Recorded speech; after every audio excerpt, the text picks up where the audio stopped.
Thor's hammer, Mjolnir, explained. A divine weapon forged from a dying star's scream. We are told the story of Mjolnir, the crusher, the grinder, the hammer so powerful it could level mountains and slay giants with a single blow. Forged by dwarves, wielded by Thor, it is the ultimate symbol of divine strength and the protector of Asgard. But every great power has a source, and every source has a story. What if the heart of Mjolnir is not just enchanted metal, but something far more ancient, more tragic, and more alive? What if the unbreakable strength of the hammer comes from the compressed, dying heart of a forgotten star? And what if its legendary power, its lightning and its thunder, are but the echoes of that star's final, terrible, and eternal scream? Today, we journey to the deepest, hottest forges of Svartalfheim, and into the cold, silent depths of space, to uncover the true, cosmic tragedy behind Thor's greatest weapon. This is a story not of simple smithing, but of cosmic alchemy. A story of a desperate god, a cunning trickster, and a celestial sacrifice that gave birth to a legend. Welcome to Mythos Unveiled. Today we seek to explain Mjolnir not as a weapon that was made, but as a power that was caged. To understand the birth of Mjolnir, we must, as is so often the case in the sagas, begin with the god of mischief, Loki. The story of the hammer's creation is inextricably bound to a moment of his thoughtless, cruel, and ultimately world-changing mischief. It began with Sif, the beautiful, golden-haired wife of Thor. Her hair was her greatest pride, a shimmering cascade of gold so magnificent it was said to look like a field of ripe wheat flowing over her shoulders. It was a symbol of fertility, of the earth's bounty, and of the serene beauty that stood in contrast to her husband's thunderous might. One night, for no reason other than his own twisted sense of amusement, Loki crept into Thor's bedchamber as Sif slept. With a magical blade, he sheared off every last strand of her glorious hair, leaving her bald, shamed, and heartbroken. When Thor awoke and saw what had been done, his rage was a thing of legend.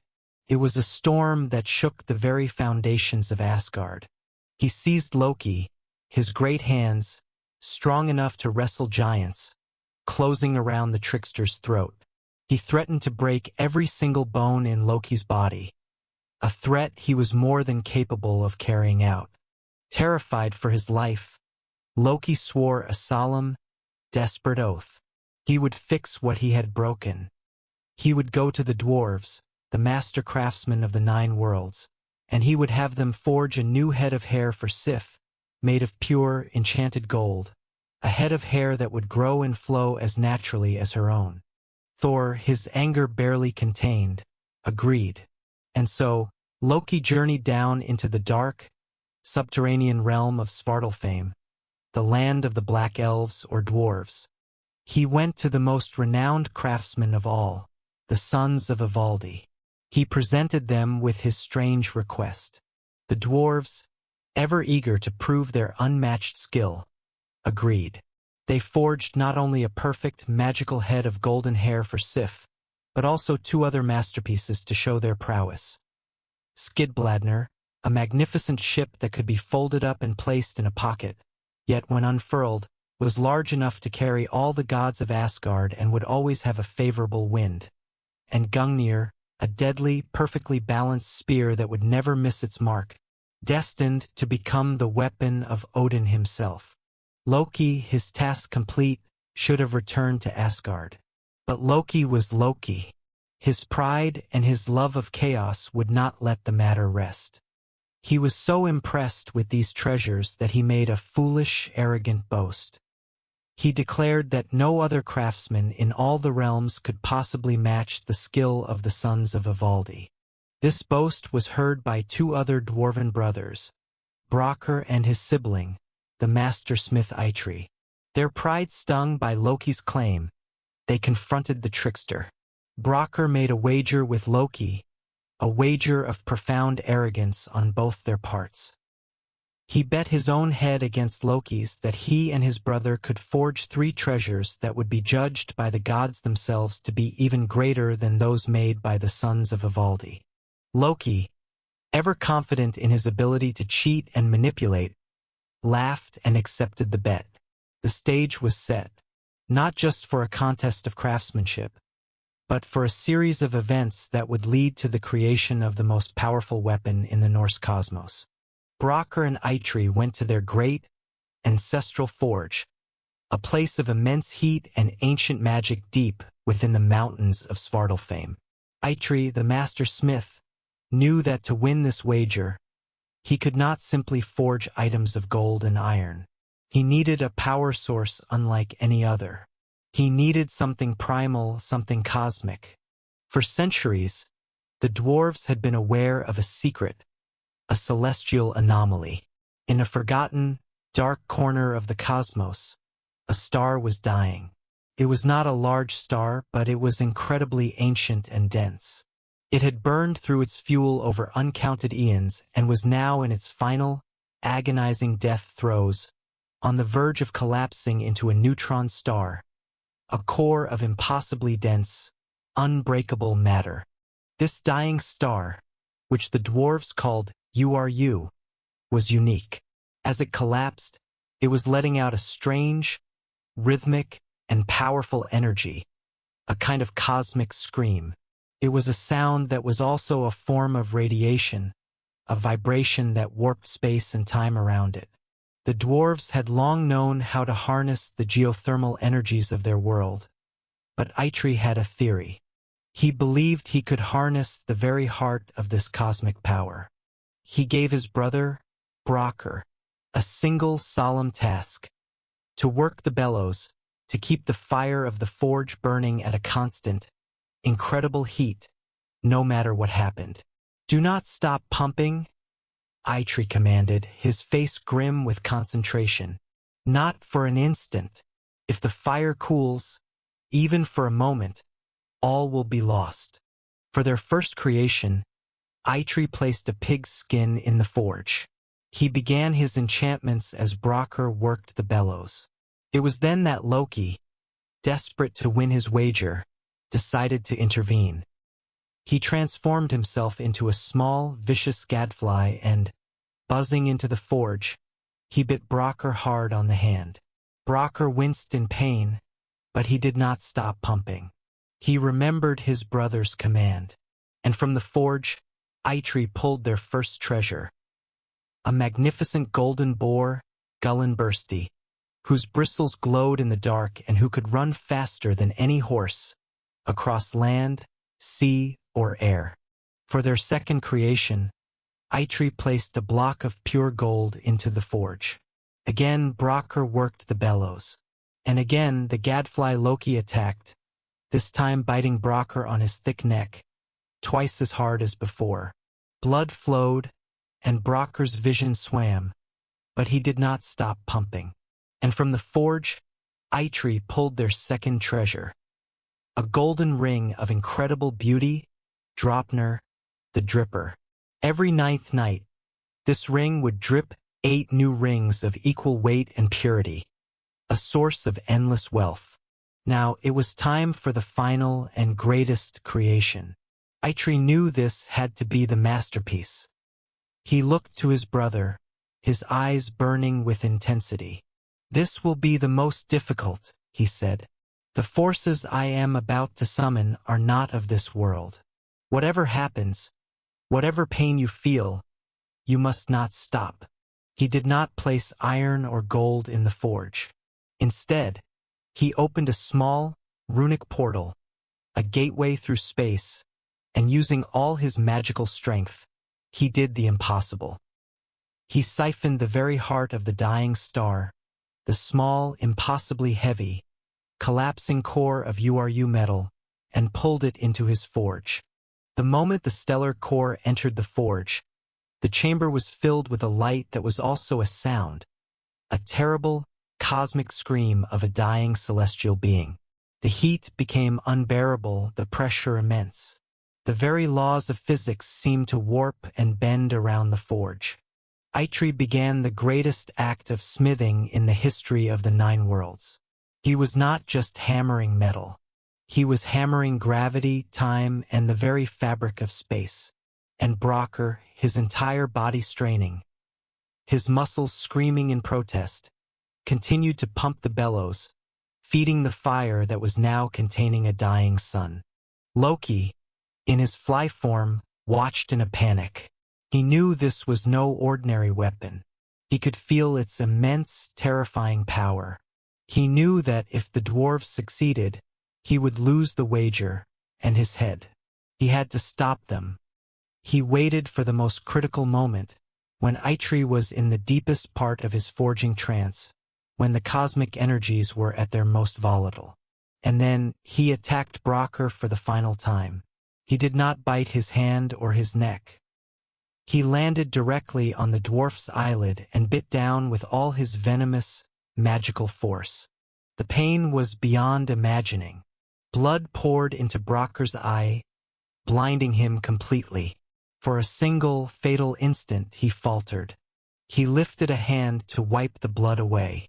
He stopped pumping the bellows. It was only for a second, but it was enough. The fire in the forge dipped in temperature for that one crucial moment. The cosmic energies wavered. Eitri, jolted from his trance, roared in fury and frustration. He knew what had happened. He quickly stabilized the forging, but the damage was done. He pulled the final creation from the fire.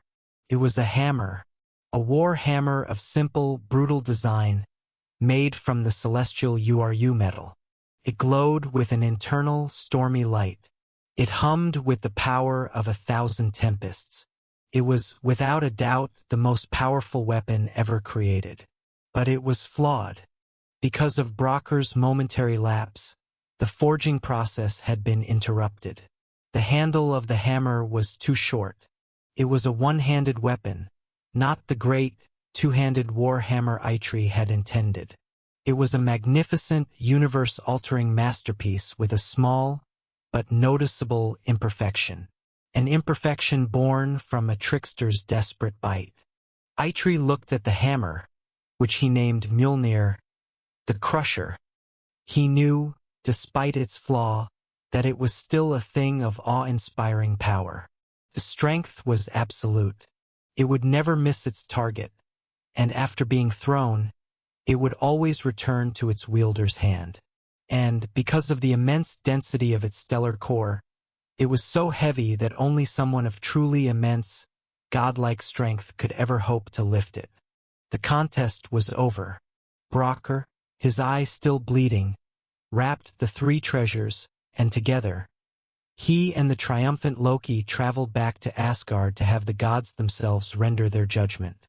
Loki and Brocker arrived in the great hall of Asgard and laid their treasures before the thrones of the great gods.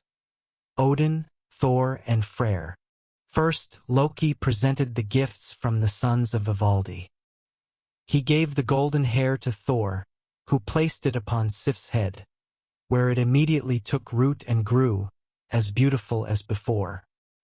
He gave the great spear, Gungnir, to Odin, who marveled at its perfect balance and unerring aim. And he gave the folding ship, Skidbladnir, to Freyr, the god of the harvest and sea. The gods were amazed by these wondrous creations. Loki smiled, confident in his victory. Then it was Brocker's turn. He stepped forward, his demeanor grim and proud. He presented the golden ring, Draupnir, to Odin, explaining its power to create endless wealth.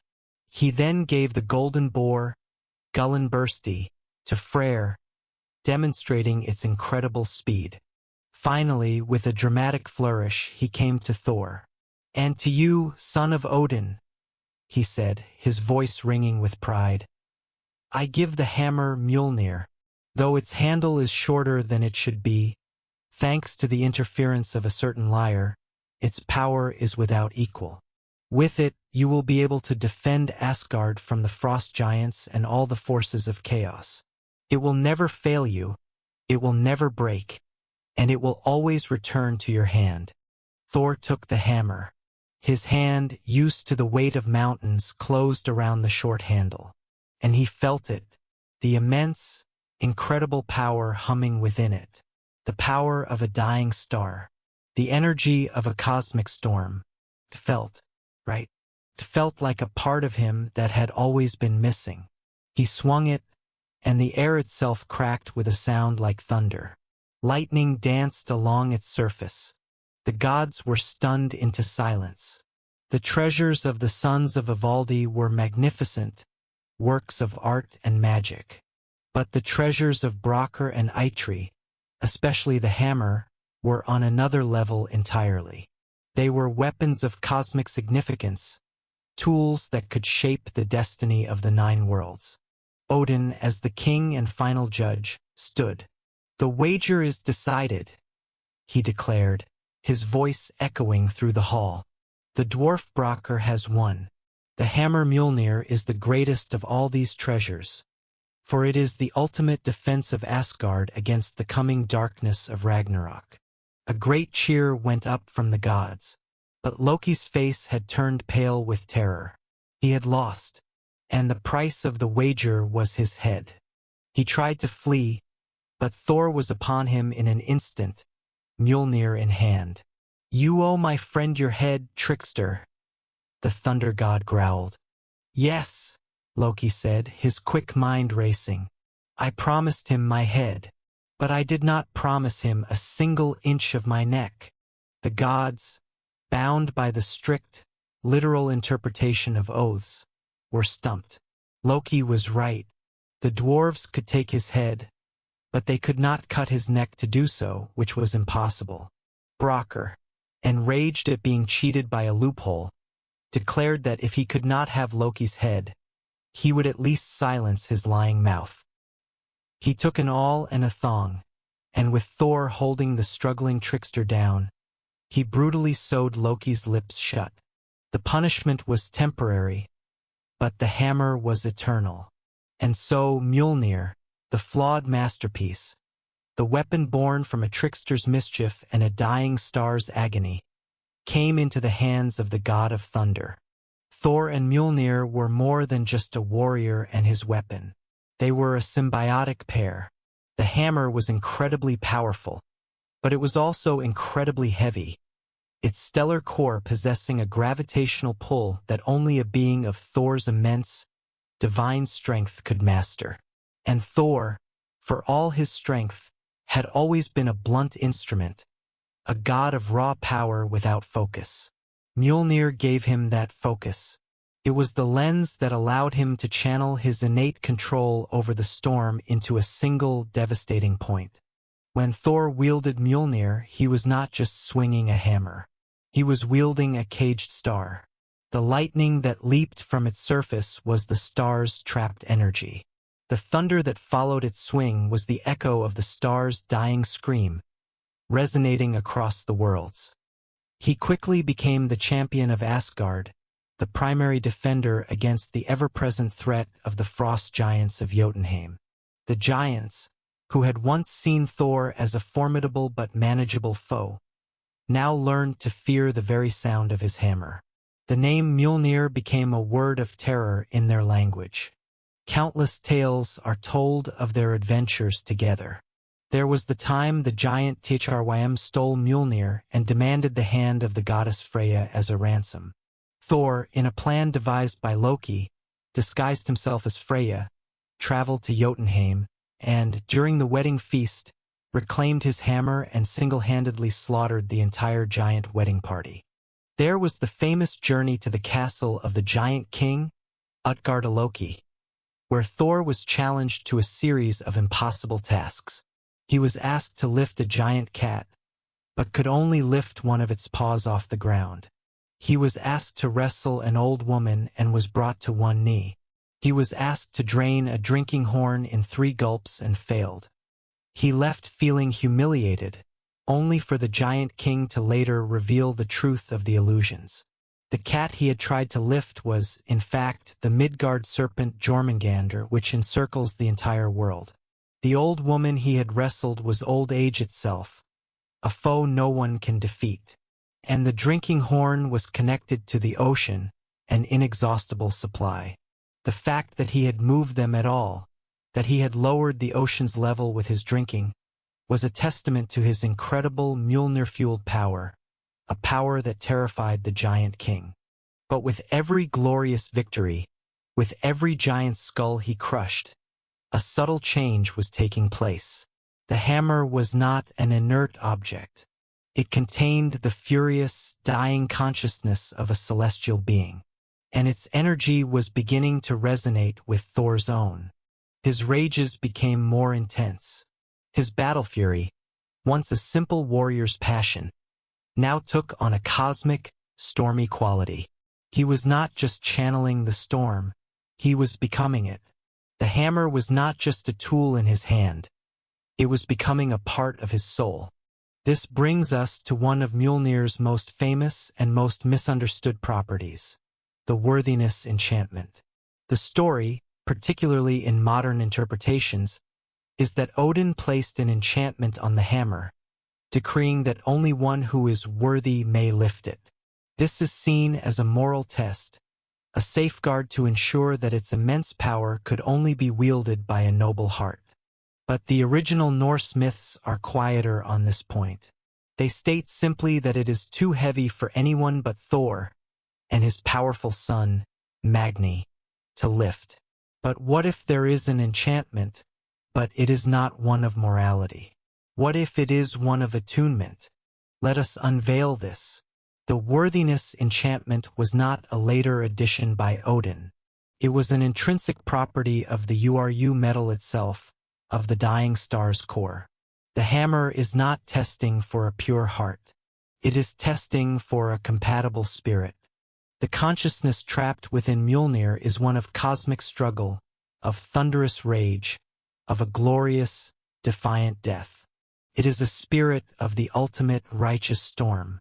To lift the hammer, a being must have a spirit that resonates with that same frequency. They must possess a warrior's heart, an unyielding will, and a capacity for righteous, thunderous fury. They must, in essence, be like Thor. The enchantment is not a lock that requires a moral key. It is a tuning fork that will only resonate with a soul of a similar pitch. This is why the noble, wise, but ultimately peaceful god Balder could never have lifted it. It is why the cunning, deceptive Loki could never wield it. Their souls were simply not in tune with the hammer's terrible, stormy song. So, when Thor lifts Mjolnir, he is not just picking up a tool. He is entering into a psychic and spiritual symbiosis with the dying star. He is agreeing to become the vessel for its power, the voice for its silent scream. And this symbiosis has a price. Over the centuries, the line between the god of thunder and the spirit of the celestial tempest began to blur. Thor's identity became inextricably linked with the hammer's. Without it, he felt weaker, incomplete. With it, he was the mightiest warrior in the cosmos, but he was also channeling an ancient cosmic agony. The hammer was forged, as Odin declared, as the ultimate defense against Ragnarok. But it was also fated to be a key player in the events of that final day. When the end comes, Thor will stride onto the battlefield of Vigrid, Mjolnir in hand, ready to face his own preordained doom. His final opponent is Jormungandr, the Midgard serpent, the great beast that encircles the world. This is not just a battle between a god and a monster. It is a battle between two of Loki's children, for if Mjolnir's creation was a direct result of Loki's mischief, it too is, in a cosmic sense, his offspring. The battle will be apocalyptic. Thor, empowered by the full, unleashed fury of the dying star within his hammer, will fight with a strength he has never known before. He will strike the great serpent with blows that shake the foundations of the dying worlds. The sky will split with lightning. The earth will groan with thunder. He will, in the end, be victorious. With a final, cataclysmic blow of Mjolnir, he will crush the serpent's skull, ending the great beast's reign of terror. But the serpent, in its death throes, will spew its venom all over the thunder god. Thor, the victor, will stand, take 9 steps, and then, his body racked with the serpent's poison, he too will fall dead upon the battlefield. And what of Mjolnir? The myths say that after Ragnarok, when the world is reborn, Thor's sons, Modi and Magni, will inherit the hammer and use it to bring order to the new world. But let us consider a darker, more poignant possibility. In that final, terrible battle, Thor will have channeled all of the hammer's remaining power. The last, furious energy of the dying star will be expended in the slaying of the world serpent. And when Thor falls, the hammer will fall with him. The light within it will fade. The cosmic scream will finally fall silent. The star, its purpose fulfilled, its energy spent, will at last be allowed to die. Mjolnir, the crusher, will become a dead, inert piece of URU metal, its magic gone, its thunder silenced forever. It will be a silent, heavy tombstone on the grave of a dead god and a dead star, a final tragic monument to a cosmic bargain made in a dwarven forge at the dawn of time. So we must look at Thor's hammer not just as a weapon, but as a character in its own right, a tragic and powerful entity bound to the god of thunder. It was born of a trickster's lie, forged in the heart of a celestial agony, and flawed by a moment of desperate sabotage. It was not a gift, but a responsibility. It was not just a tool of power, but a vessel of cosmic rage. The worthiness to wield it was not a measure of morality, but a measure of spiritual compatibility with its own stormy, defiant nature. Every time Thor called the lightning, he was channeling the final, defiant energies of a dying star. Every time he created thunder, he was giving voice to its eternal, silent scream. Mjolnir is a symbol of Norse mythology itself. Brutal, beautiful, powerful, and ultimately, tragic. It is a story of how even the greatest strength can be born from a flaw, how the greatest treasures can be forged from mischief, and how the most powerful weapon in the cosmos is, at its heart, the memory of a dying light. It reminds us that behind every great power, there is a source, and behind every source, there is a story, often one of sacrifice and sorrow. The next time you hear the rumble of thunder, listen closely. You may just hear the faint, cosmic echo of a hammer, and the star that screams within it. The greatest weapons are not always what they seem. Sometimes, they are not just instruments of power, but monuments to a forgotten sacrifice. Thank you for joining us on this journey into the heart of the storm. If this unveiling of a legendary weapon has changed your perspective, show your support by liking this video, subscribing to Mythos Unveiled, and hitting the notification bell so you never miss another journey into the heart of our most powerful legends. What other mythical weapon do you believe holds a secret, untold story? Let us know in the comments. Until next time, listen for the thunder, and remember the star from which it came.